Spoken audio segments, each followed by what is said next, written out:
This is a reading of John Hodgman's Vacationland, the story Vacationland, not for profit.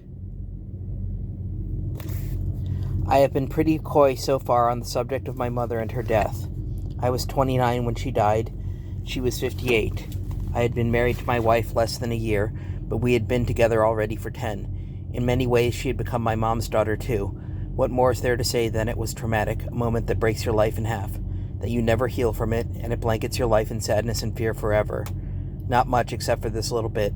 She had been diagnosed with lung cancer the previous fall. The cancer was as deliberate and strong and persistent as she had always been. By the time she was dying, it was spring. I had been finishing my 7th year working as a literary agent. I loved my colleagues and my clients.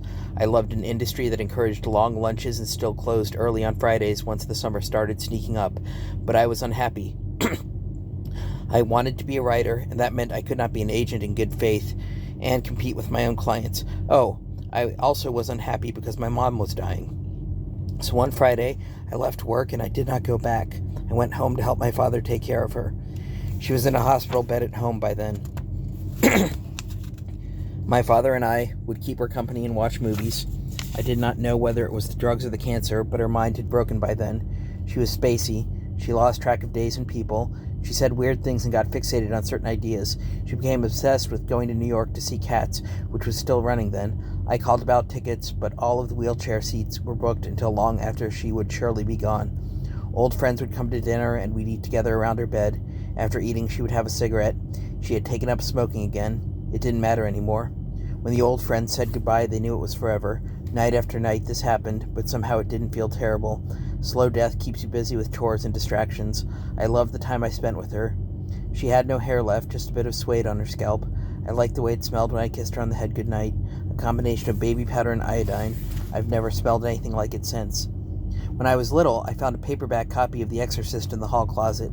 I only read the back cover and became scared for a full year that I would be possessed by the devil. Possession by the devil was a powerful fantasy for an only child, sleeping alone in the top bunk of a bunk bed, with only shadow and empty space below him for company. It didn't matter how good you were, how closely you followed the rules. The devil didn't care. If the devil wanted you, he got you.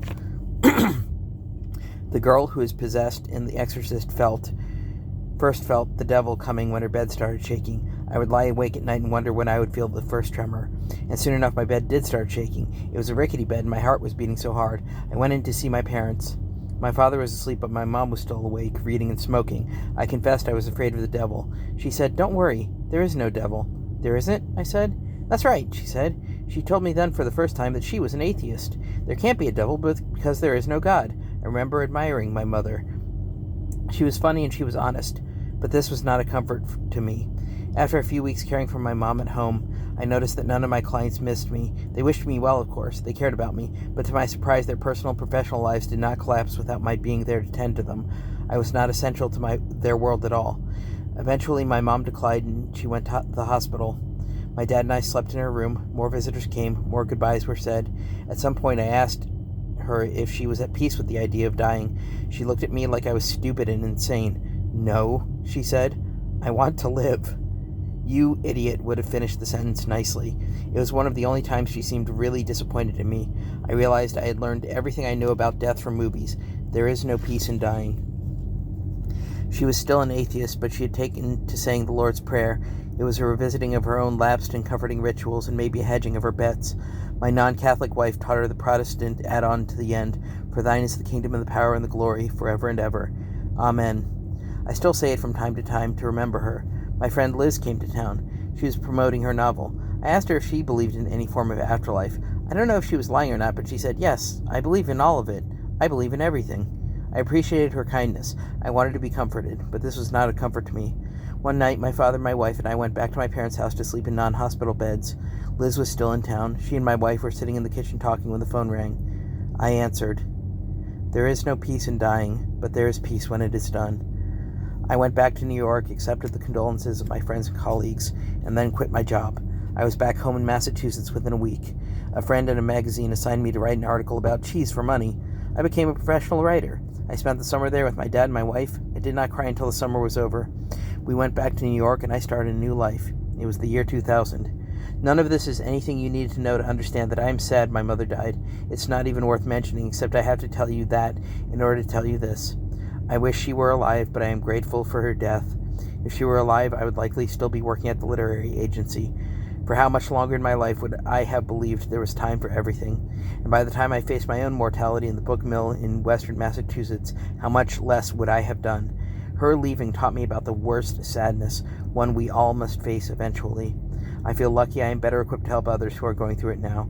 She left me and my wife a house in rural western Massachusetts. She taught me there is no devil. She taught me that the world would continue without me, and eventually I learned that lesson. It took some time. It's a tough one for an only child to absorb. Everything is cliche. Her death taught me that life is short.